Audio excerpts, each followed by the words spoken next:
बड़ा फैसला दिया है। कोर्ट ने कहा कि मौत की सजा पर याचिका खारिज होने के बाद रिव्यू पिटीशन दायर हो सकती है और इस याचिका पर 3 जजों की बेंच सुनवाई करेगी। कोर्ट ने कहा कि फांसी की सजा पर जिनकी पुनर्विचार याचिका खारिज हो चुकी है वो दोबारा याचिका दायर नहीं कर सकते। एक बड़ा फैसला है उन लोगों के लिए जिन्हें मृत्युदंड मिला है,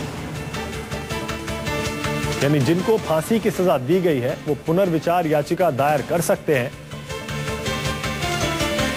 एक बार याचिका खारिज होने के बाद पुनर्विचार संभव है, 3 जज की बेंच सुनवाई करेगी, लेकिन पुनर्विचार याचिका खारिज होने के बाद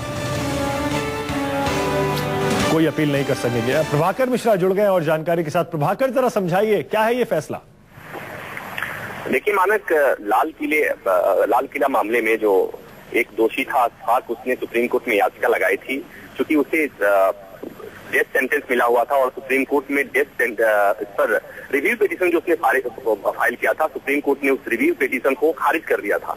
मानक, उसने चैलेंज ये किया था, रिव्यू पिटीशन कोर्ट में अब तक की प्रक्रिया ये थी कि सुप्रीम कोर्ट में इन चैम्बर सुनवाई होती है, तो उसने चैलेंज किया कि डेथ के मामले में सुप्रीम कोर्ट में रिव्यू पिटीशन इन चैम्बर नहीं ओपन कोर्ट में होना चाहिए। और आज जो सुप्रीम कोर्ट ने रूलिंग दी है कि रिव्यू पिटीशन आगे से डेथ सेंटेंस के मामले में ओपन कोर्ट में ही होगा।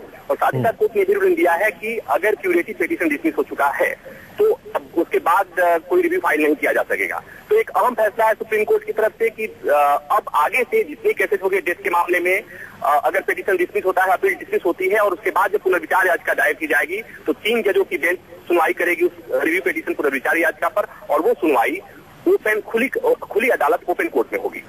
माने बहुत बहुत शुक्रिया प्रभाकर। तो खबर यह है कि आगे से अगर मृत्यु दंड पर पुनर्विचार याचिका कोर्ट में दायर की जाएगी, अब तक इसकी सुनवाई बंद कमरे में चेंबर में होती थी, लेकिन अब खुली कोर्ट में होगी और 3 जजों की बेंच ये सुनवाई करेगी।